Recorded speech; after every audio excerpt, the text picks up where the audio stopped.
Hey, Emily. I was wondering if you wanted to hang out with me this weekend. I found a really cool restaurant, and I'd love it if you and I could go check it out. What are you talking about, Carla? We have our high school reunion this weekend, remember? Did you forget about that or something? Wait a second.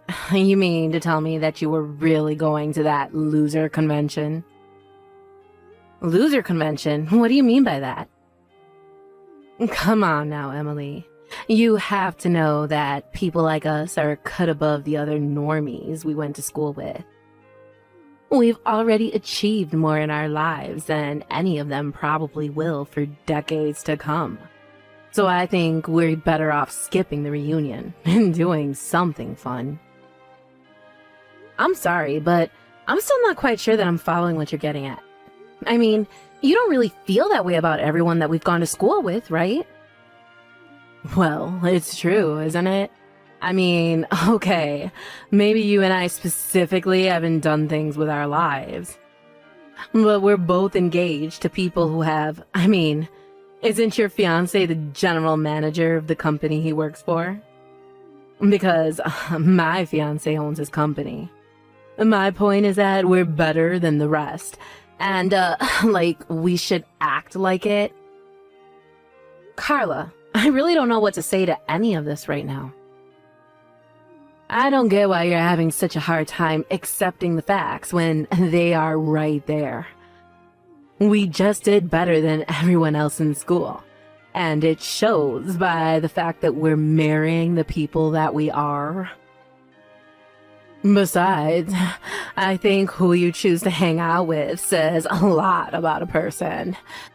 And if you're still hanging out with people from high school who've done nothing with their lives, instead of your more successful friends, then, well, it's just not good. I'm sorry, Carla, but I think the only thing that's not good around here is your attitude. I still keep in touch with plenty of people from high school. And some of them are my dear friends. So if you don't want to go to the reunion, that's fine. But I'm still going to go. You'll just have to find someone else to hang out with. You've got to be kidding me. You're not serious about this, are you? I am. And I don't think that you're a very good friend if that's really how you think of people. So please, don't try and lump me into the same camp as you.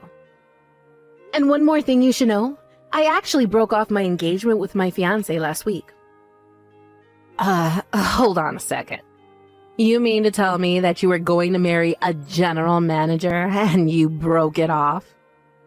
Besides, I heard that your fiancé was in line to inherit the whole company since he's the CEO's son, after all. Well, a lot happened between us and we realized the marriage just wasn't going to work out. But I'm free next month if you want to try and hang out, just the two of us then. I can let you know what times I actually have available in a little bit.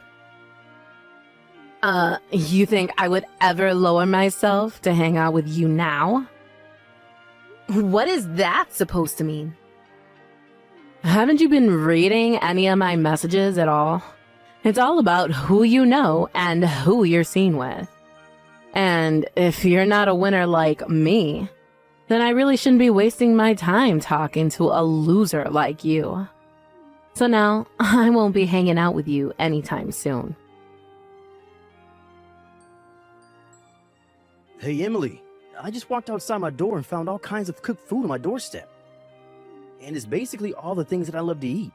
Even some of my favorite snacks are in here too. Did you leave all this here for me? Wow, you found all that a lot faster than I thought you were going to. But yes, I was a bit worried about you, so I went out and got you some treats. Wait, what? What do you mean? Why were you worried? Well, you're always talking about how busy you are with work and how you barely even have time to eat. So I just thought it'd be nice and bring some food straight to you. But I don't get it. We broke up, right? We even called off our engagement, so I don't understand. Especially after the reason why we had to break things off was so ridiculous. I'm surprised you still want anything to do with me. Hey, it's not like I don't get why we wouldn't have worked out. You started a company with your friend and it all went belly up. You were the one who told me that you just couldn't marry me like that. So in a way, You kind of did it all to yourself. But what other choice did I have but to call it off? I mean, I wanted to give you the world. I was planning a huge wedding for us, but then my friend screwed up our big project and our whole company fell apart. And after that, we lost all of our contracts. And on top of all of that, my friend took the rest of our funds and ran off, leaving the company on the verge of having to declare bankruptcy. Yes, Barry, I know. You've told me the story at least 1,000 times. But what I'm surprised about is that you haven't gone to your parents begging for help. You told me that you didn't want them to keep bailing you out and that this was something you wanted to try on your own. Well, I don't know what else to say. I guess I'm just a bit of a prideful guy sometimes. But either way, I can't believe that our 5 years together had to end that way. I came into your life, made a big mess, and I had to pull out like the loser that I am. I'm just so sorry that I've probably ruined your life too. Barry, no offense, but I'm not the kind of person to let a breakup ruin my life. I am sad that things went the way they did, but not even you have the power to ruin my life with your presence or lack thereof. What do you mean by that? I mean, that I don't care that we're not engaged anymore. But it doesn't mean that I don't care about you. You're still important to me, and I want to try and remain friends. After all, I think it's great how even after being betrayed by your friend, you're still trying to pursue your goals. That's why I felt like I just had to bring you something to eat. I mean, you've been working so hard. And knowing you would probably work all night without taking a bite before you even realized it was morning. So, at least eat something before you finally go to bed. Otherwise, you're just going to be good to no one. Thank you so much, Emily. I don't know what else to say, except that I still feel like I don't deserve this from you. Well, I say you are, and that should be good enough. But anyways, have you still not been able to get a hold of your friend? I mean, what do you think he's going to do with the money he took? I don't know because I still haven't heard from him. Although, I wouldn't be surprised if he just kept his phone on mute or even changed his number at this point. I even think that he might have moved away, but it's not like I can put out an APB or something. Especially not with a name like Jack Smith. Wait a second. Jack Smith? You know, now that you say that, I think I have a friend actually engaged with Jack Smith. Oh, really? I wonder if it's the same person. That would really be some odds there. But you never know with these things. Well, how about I send you a picture of him? That way, if you ever find out that they're the same person, just let me know. Okay, sounds good to me. Anyways, good luck with the rest of your work. And you better eat something or else. Got it? Carla, what is the matter with you? Why would you do this to me? Why would you throw all this water on me? Aw, I'm sorry. I was just trying to think of a way to make you go home, and that's all I could think of. But this is what you get for not leaving when I told you to the first time. I just had to do something to make you go away, you know? No, I don't know. And just why do I have to go home, huh? I thought you invited me to your wedding because we were friends. Why even send an invite if you're just going to tell me to go home? You're almost right there. I almost saw you as a friend. But then you revealed to me that you were nothing but a loser. When I heard about how you broke off your engagement, I instantly started to regret inviting you here. And so, when I saw you arrive this morning, I knew that I had to do something. You could have just told me before I got there that you didn't want me to come. You didn't have to dump a bucket of water on me like some kind of middle school prank. I have had enough out of you. We're not friends, got it? I wouldn't want to be friends with some poor nobody like you anyways. I mean, you were so close to marrying so rich, and then you screwed it all up. You really think I'm poor? Is that what this is about? Well, of course you are. But then again, there aren't many women who I don't consider too poor for me at this point. But that's all their fault for not marrying rich like I am. You know, Carla, I think that you really need to be careful about jumping to conclusions about people.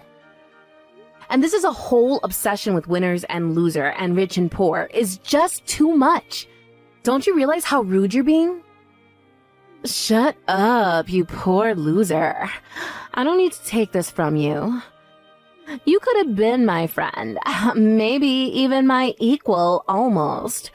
But now it's far too late for any of that. And that's why you'll never be anywhere near my level again. What are you talking about? I'm talking about how you'll never be able to afford an amazing wedding like mine. And you'll never be able to live in the amazing condo building that I live in either. And you'll certainly never get a $30,000 wedding ring like I have. And you'll never be across your entire life as a sad, pathetic loser. I'm not like other women. I'm special. I'm the winner. I'm the best. I don't even think that I can keep talking to you like this. But if you want me to go home, then fine. I'll gladly do that. Good. Leave. Now. Nobody wants you here anyways. The only person who is going to rich and never have to work again is me. I'm the best.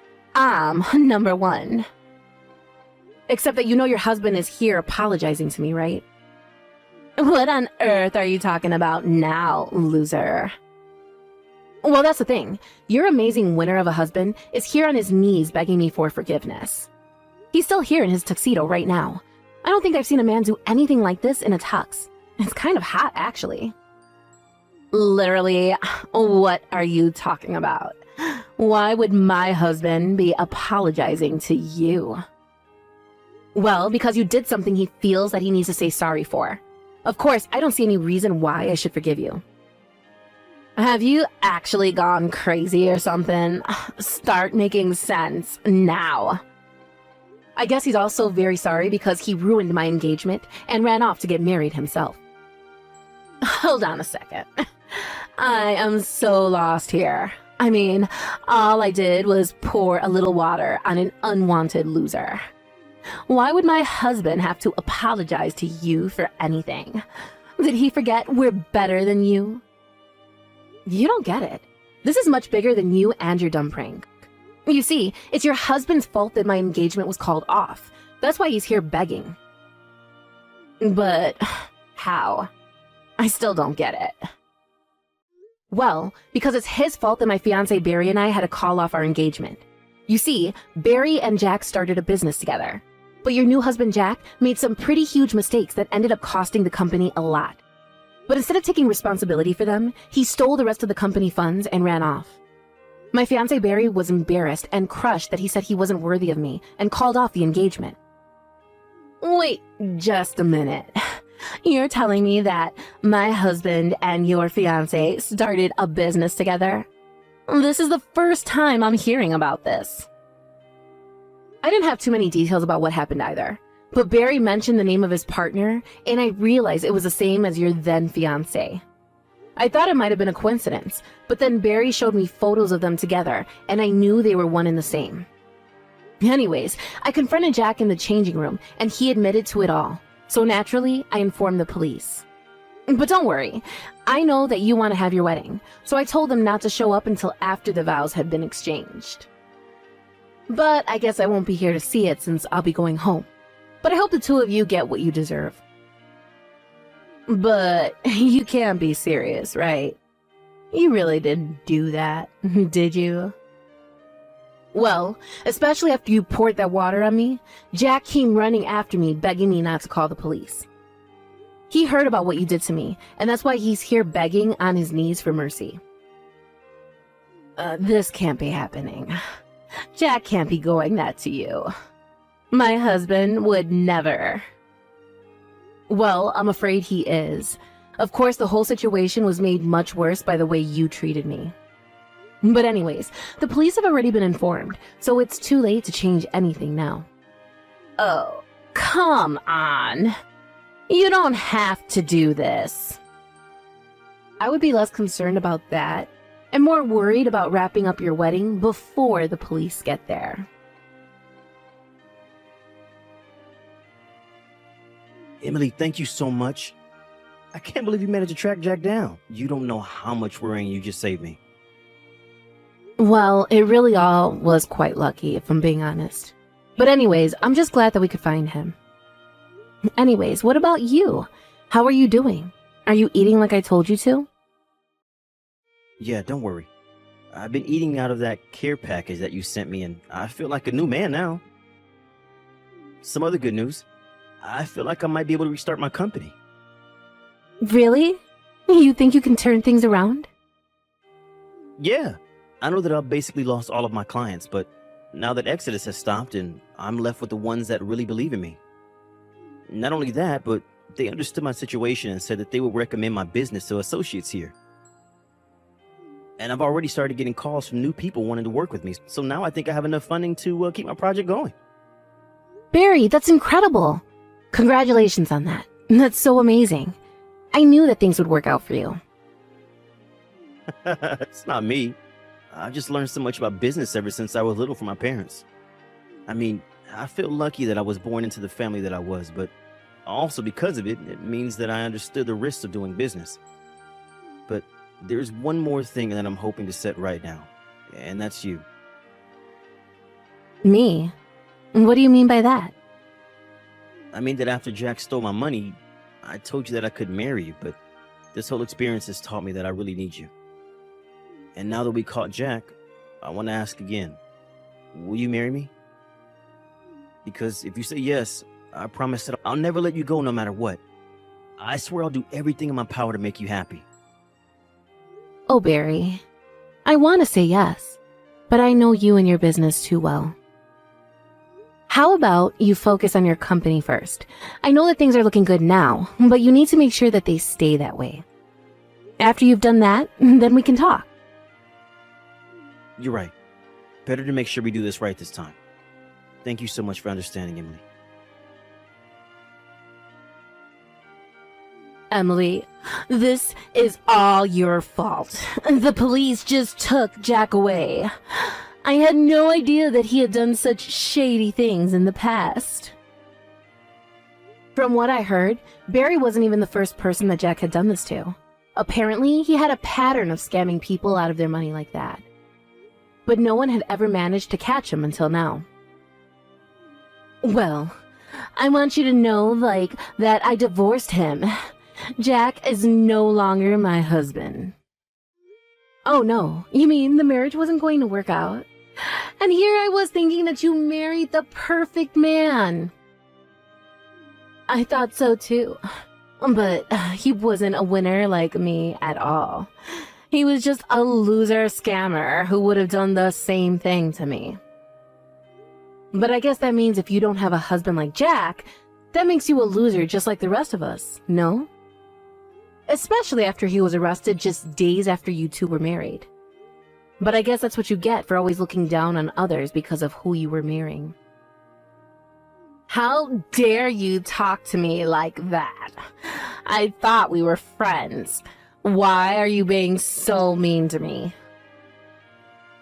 Is that supposed to be a joke or something? You insulted me the moment you found out I wasn't going to marry rich like you. Then you invite me to your wedding only to humiliate me in front of everyone, and then try and kick me out. And you know, I would have reported you to the police for what you did as well. That's still a form of violence. You mean that you would have called the cops on me too, just for a little prank with water? I can still do it if you want to join your husband in jail.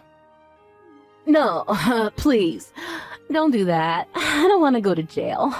I wouldn't last a day there.